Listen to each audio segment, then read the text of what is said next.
Assalomu alaykum hurmatli obunachilar. Bugun 20-dekabrda ekilgan pomidorlarimiz bugungi holatini ko'rishga keldik. Ikkita terim bo'ldi. Birinchi gulxonamiz bo'shagan. Bu ikkinchi gulxonamiz. Uchinchi gulxonamiz. Даже 4-gulxonamiz ham rang tashadi. Mana bu 5-gulxona va tepada 6-gulxona. Barglarimizni 4-gulxonagacha ochib tashlaganimizda ko'rishimiz mumkin. Kommentariyada o'tgan safar har xil fikrlar bo'ldi. Bu pishishga salbiy ta'sir qiladi, ko'rak katta bo'lmaydi deyishdi, lekin alhamdulillah ko'raklarimiz rangi, hurmatli obunachilar, o'ta go'zal, hajmi ham kichkina emas. Telefon kamerasida qanchalik yaxshi ko'rinishini bilmadim, lekin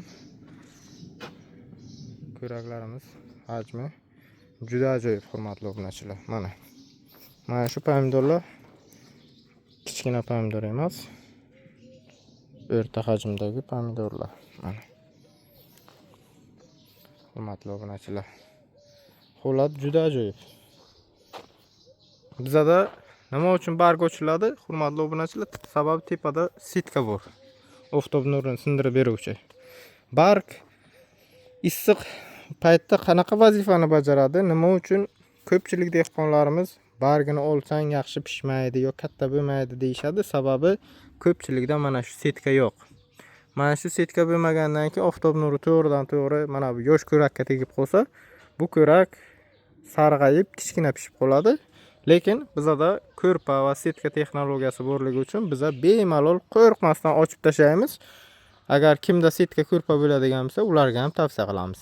Sitka ko'rpasi yo'qlar loyqa sepib salqinlatishi mumkin. Hurmatli obunachilar, mana rangida umuman muammo yo'q. Alaminada umuman muammo bo'lishi ham mumkin emas. Shu sababli qo'rqmasdan barg ochishni hammalaringizga tavsiya qilib qo'ygan bo'lardik. Katta qilishi, qizarishi hech qanaqa muammosi yo'q. Agar sizda sitka bo'lmasa, bargini qo'yasiz. Sababi barg panalatish, oftobdan asrash vazifasini bajaradi.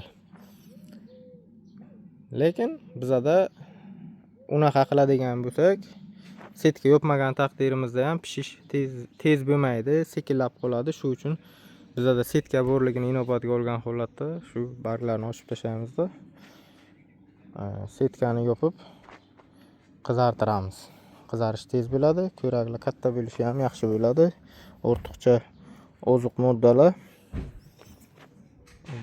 sarf bo'lmaydi-da, hammasi shu mevaga qaratiladi, hurmatli obunachilar. Shu uchun barg ochishni vaziyatlaringizga qarab tavsiya qilib qolamiz. Kerakli paytda ochish kerak faqat. O'z vaqti bor hammasini.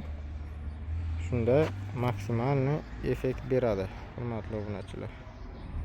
Hosillarimiz ajoyib. Alamin F1 20-dekabrda ekilgan.